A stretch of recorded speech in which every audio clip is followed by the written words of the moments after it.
वसई की एक छोटी सी झोपड़ी में पिंटू और उसकी माँ मीना रहा करते थे।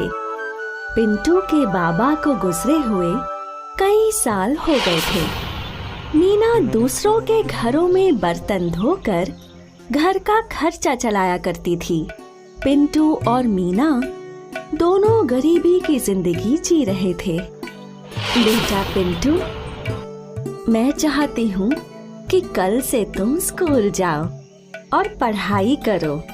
लेकिन माँ, हमारे घर की परिस्थिति इतनी खराब है, आप मेरी पढ़ाई का खर्चा कैसे उठाएंगी? वो मैं देख लूंगी, बाकी तुम सिर्फ पढ़ाई पे ध्यान दो।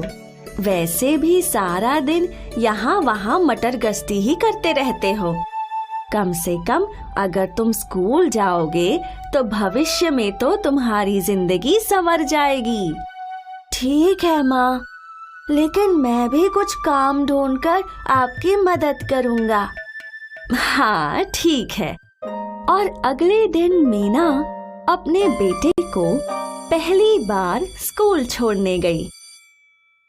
मीना बहुत खुश थी और अपने बेटे को स्कूल में जाते देख उसके आंसू नहीं रुके। अब मीना ने और 2 घरों में काम करना शुरू कर दिया था। पिंटू स्कूल से लौटकर अपनी माँ मीना की राह देखने लगा। माँ को अब तक तो लौट आना चाहिए था, कहाँ रह गई माँ? पिंटू काफी देर तक राह देखता रहा और फिर मीना लौट आई। कहाँ रह गई थी आप? कुछ नहीं, मैं और 2 घरों में काम कर रही थी। और 2? हाँ, तेरी पढ़ाई के लिए। माँ, वैसे तेरे स्कूल का पहला दिन कैसा था? बहुत अच्छा था माँ। मेरे स्कूल में बहुत से बच्चे हैं, मैंने बहुत सारे दोस्त भी बनाए और हमारे मास्टर जी भी बहुत अच्छे हैं। अच्छा है, अच्छा है। तुम अच्छे से पढ़ लिख कर बड़े ऑफिसर बन जाओ। और माँ, मैंने अपने लिए काम भी ढूंढ लिया है। कल से मैं रोज पेपर डालने जाऊंगा, जिससे आपकी कुछ और मदद हो जाएगी। मेरा लाडला। और अगले दिन से पिंटू रोज लोगों के घरों में पेपर डालने लगा।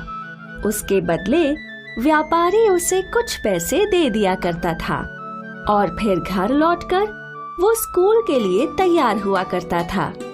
और फिर मीना उसे स्कूल छोड़कर अपने काम पर चली जाया करती थी।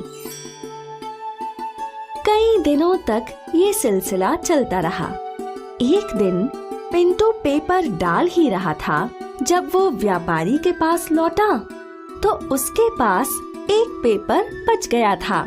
साहब, आज एक पेपर ज्यादा आ गया था। ठीक है, ये पेपर तुम ही रख लो। पिंटू पेपर घर ले गया और वो उसमें छपे हुए शब्दों की पहेली को सुलझाने लगा। फिर स्कूल के रास्ते जाते वक्त वो एक न्यूज़पेपर के दफ्तर में रुका और उसने वो पहेली वाला पेपर उन्हें दे दिया। और फिर रोज की तरह वो लोग स्कूल गए और मीना अपने काम पर चली गई। अब मीना एक घर के बाद दूसरे और फिर तीसरे घर में काम किया करती थी और पिंटू स्कूल के बाद पढ़ाई करता था। फिर अपने घर की साफ सफाई करके अपनी माँ के लौटने का इंतजार किया करता था। 15 दिन बाद जब पिंटू अपने स्कूल में था तो पिंटू के मास्टर जी के साथ एक ऑफिसर आए। यही है पिंटू?